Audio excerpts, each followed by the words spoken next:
তো বন্ধুরা, কেমন আছো সবাই? আমি রাহুল। আমি এসআইআর নিয়ে তোমাদের কাছে নিজের মতামত প্রকাশ করতে চাই। মতামতটা হচ্ছে একদম ছোট্ট, অল্প কিছু কথার মধ্যে তোমাদেরকে আমি বুঝিয়ে দেবো যে এসআইআরটা কী আর কেন ইম্পর্টেন্ট। ধরো তোমার ঘরে 5জন ফ্যামিলি মেম্বার আছে।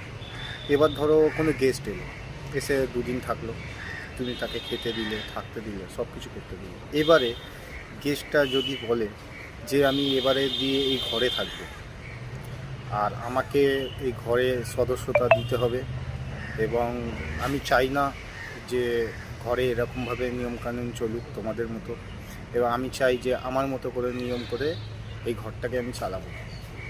তাহলে ব্যাপারটা কি দাঁড়ালো? তোমরা কেমনভাবে নেবে ব্যাপারটা? এবার বুঝতে পারছো যে এসআইআরটা কেন দরকার?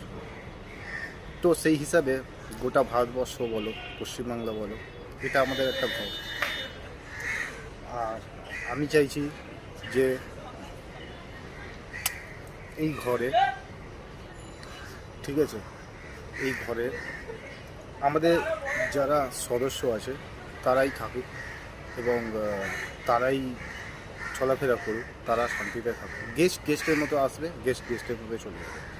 তো এবার তুমি বলো, গেস্টরা যদি এসে এবার তোমার ঘরে উৎপাত শুরু করে, তোমার ঘরের ডেকোরেশন চেঞ্জ করা শুরু করে, এবং তোমার ঘরের আচার ব্যবহার পদ্ধতি নিয়ম কানুন সব কিছু চেঞ্জ করার চেষ্টা করে, তোমাদের উপর অত্যাচার করে, ফোর্স করে, তাহলে সেই জিনিসটা কেমনভাবে নেবে? এই রকমই জিনিস পশ্চিমবাংলার মধ্যে আর ভারতবর্ষের মধ্যে ঘটছে।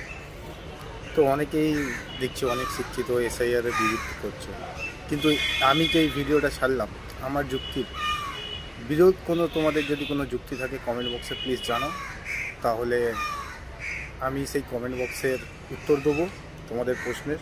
কিন্তু আমার যুক্তির অ্যান্সার তোমাদের দিতে হবে, যেটা আমি চাই। আর আশা করি তোমরা ভালো থাকবে, ব্যাপারটাকে খুব ভালোভাবে নেবে, এসআইআরটাকে সাপোর্ট করবে। তোমার ঘর দিয়েই মনে করো এসআইআরটা করা হবে তোমার ঘরের জন্য, তাহলে তুমি কি করবে? সেই মতামতটা আমি কমেন্ট বক্সে নেব সব বন্ধুদের কাছ থেকে এবং সবার কাছ থেকে। ধন্যবাদ, ভালো থাকবেন, ভারত মাতা কি জয়।